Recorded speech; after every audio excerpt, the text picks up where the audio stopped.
Hey everyone, welcome back to the channel. In today's video, you'll watch a conversation between two friends talking about the book Atomic Habits, what they thought about it, what they learned, and how they plan to apply those ideas in their lives. This is a great opportunity to practice your listening skills and pick up useful phrases related to personal growth and daily habits. Let's get started. You know what's funny? I actually had Atomic Habits sitting on my shelf for months. I bought it because everyone kept talking about how life-changing it was, but I never got around to reading it. That was me too. It just sat there collecting dust, and then one day I picked it up and I couldn't put it down. I think what makes it so good is that it doesn't try to inspire you with vague advice. It's real, practical, and backed by science. Exactly. I've read so many self-help books that say things like, just believe in yourself or be consistent, but they never tell you how. This one breaks it all down. I loved how in the very beginning he talks about how small changes compound over time. Yes, that idea that 1% better every day leads to major results in the long run really made me rethink how I approach my habits. I always believed that I needed to make big, traumatic changes to see results, like going to the gym 5 times a week out of nowhere, but that just made me burn out. Same. I've done that so many times. I'd go from zero to everything and then crash a week later. I love how he said that success is the product of daily habits, not once-in-a-lifetime transformations. And that mindset shift? Game changer. Instead of setting huge goals, now I'm just focusing on building better systems. That whole part where he says, you do not rise to the level of your goals, you fall to the level of your systems, really stuck with me. That quote hit me too, because I realized most of my goals failed not because they were unrealistic, but because I had no system in place to support them.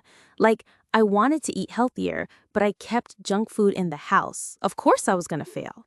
Exactly. I always said I wanted to read more, but my phone was the first thing I reached for in the morning and before bed. So I was spending hours on Instagram and then wondering why I didn't have time to read. He really opened my eyes to how much your environment shapes your behavior.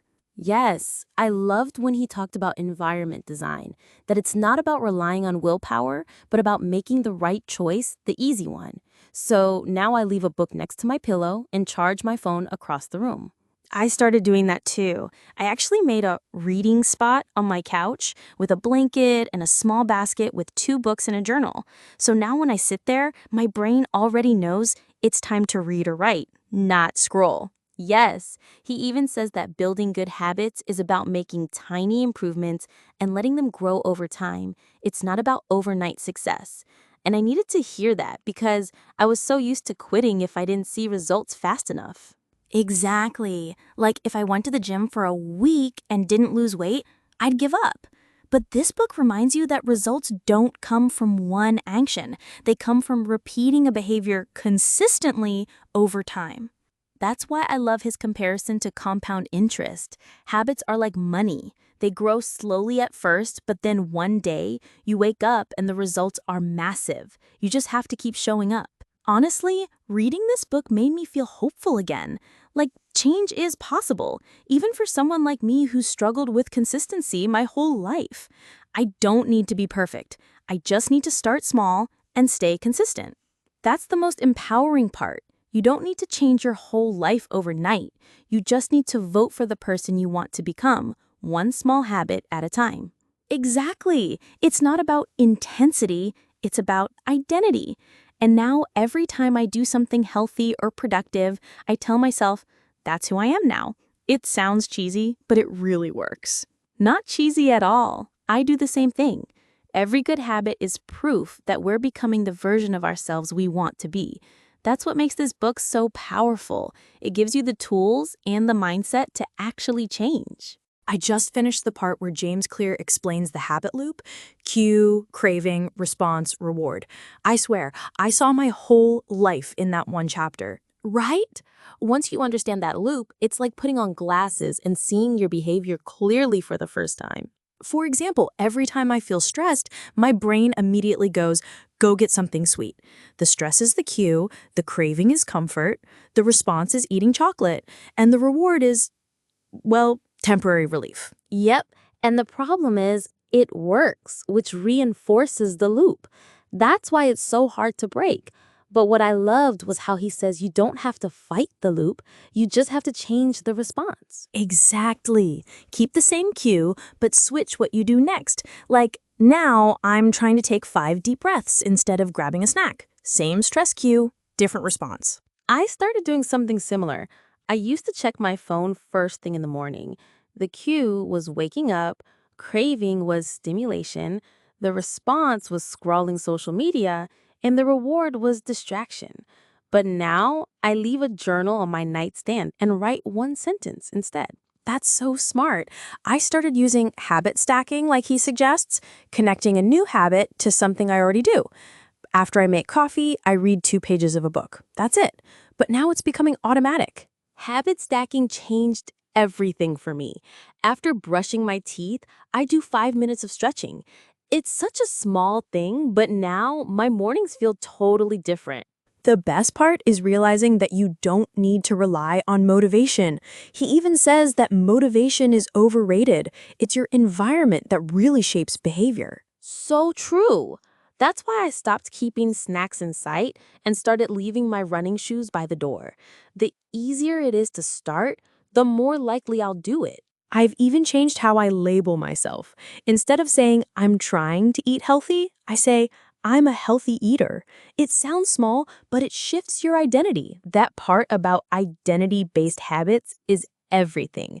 It's not about what you want to achieve, it's about who you want to become. And every time you follow through with a habit, you're casting a vote for that identity. That mindset helped me stop giving up so easily when I missed a day. Yes, missing one day doesn't ruin everything. What matters is showing up again. He says never miss twice, and I repeat that to myself all the time. Same here. I used to feel so guilty after breaking a streak. Now I see it differently. One step back doesn't cancel all the steps forward. Honestly, I wish they taught this in school. Understanding how habits work should be part of basic education. 100%. It's life-changing knowledge. I'm seeing results not because I'm working harder, but because I'm working smarter. With my brain, not against it. You know what I used to struggle with the most? Consistency. I would start strong, get super motivated, then completely drop the habit after a week or two. Same. That's why the part where he talks about making habits obvious, attractive, easy, and satisfying really clicked with me. It's not just about starting, it's about making the habit stick. Yeah, the 4 laws of behavior change. That chapter was a game changer. I realized my habits failed because they weren't easy enough or satisfying in the moment. Totally. That's why I stopped setting huge goals. Now I focus on tiny wins. Like just opening the meditation app. That's my first win. If I do more, great. But if not, I still count it. That's so powerful. I started celebrating even the smallest steps, like writing one sentence in my journal. It makes me feel successful, and that keeps me going. And the part about tracking habits really helped. I made a simple habit tracker, and every time I check something off, it gives me a little dopamine hit. It's satisfying. I use a calendar. Every day I complete a habit, I put a little X on the date. After a few days, I don't want to break the chain. It becomes a visual motivator. Oh yes, the don't break the chain method. I love that. But I also appreciated how he said, if you miss a day, don't let it become 2. That's where people mess up. Absolutely. Missing once is a mistake. Missing twice is the start of a new habit, the wrong one. Now, if I skip a workout, I forgive myself and make sure I show up the next day. That mindset shift changed everything for me. Before, I used to think missing a day meant I failed. Now I just see it as a small bump, not the end. Exactly. Progress isn't linear. Some days are better than others, but as long as you keep showing up, you're winning. And what helped me stay consistent was tying my habits to my identity. Like, I don't try to eat healthy anymore. I am someone who eats healthy. That small shift keeps me on track. That's so true. I now say I'm a reader instead of I'm trying to read more. And just like that, it feels more natural to pick up a book. I even started using accountability with a friend. We just send each other a photo when we complete our habits. It's small, but it keeps me going. I love that. It doesn't need to be complicated. Just knowing someone else is on the same journey gives you an extra push. Honestly, I wish I had read this book years ago. I would have saved myself so much stress and disappointment. Me too. But at least we're applying it now. And the cool part is we're building habits that might last for years, not just weeks. Exactly. It's not about being perfect. It's about being consistent, even when life gets messy. So it's been a few weeks now, and honestly, I already feel different. I'm not saying I've changed everything overnight, but the little habits are adding up. Same here. For me, just starting my day with 5 minutes of stretching and a glass of water has made a huge difference in my energy. I used to wake up and check my phone immediately. Now I take 2 minutes to breathe, journal one line, and then get up. It sounds small, but it sets the tone for the whole day. That's what I love about the book. It's not about doing more, it's about doing what matters consistently, and the results come naturally. I've noticed I'm way more focused. Just turning off notifications and setting up my workspace the night before has helped me be so much more productive. I totally get that. I stopped bringing snacks to the couch at night. Now I actually go for a walk after dinner instead. My sleep got better without even trying. It's crazy how one small change can lead to another, like a domino effect. Exactly. That's what James Clear meant when he said habits are the compound interest of self-improvement. You don't notice the change right away, but over time, it's huge. Honestly, I don't feel like a different person, but I feel more in control, like I'm building something that'll actually last. And that's the goal, right? Not to be perfect, but to keep improving, one small win at a time. You know, finishing the book made me realize that real change doesn't come from one big moment. It comes from what we repeat every single day. Exactly. What struck with me the most was how James Clear said, every action you take is a vote for the type of person you wish to become. That changed how I see myself. Same. I stopped waiting to feel motivated and started focusing on building the kind of identity I want. Now, even small actions feel meaningful. And I feel less guilty now. If I miss a habit one day, I don't spiral or give up. I just get back on track. The pressure to be perfect is gone. That's such a relief, right?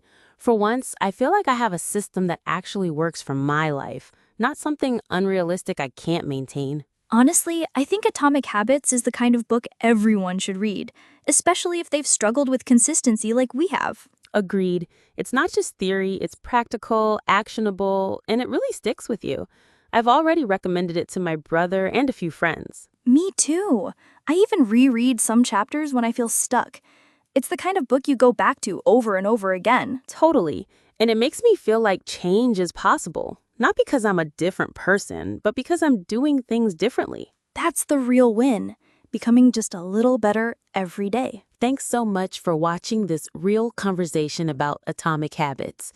If you enjoyed it and learned something new, don't forget to like the video, subscribe to the channel, and turn on the notifications so you don't miss the next episode.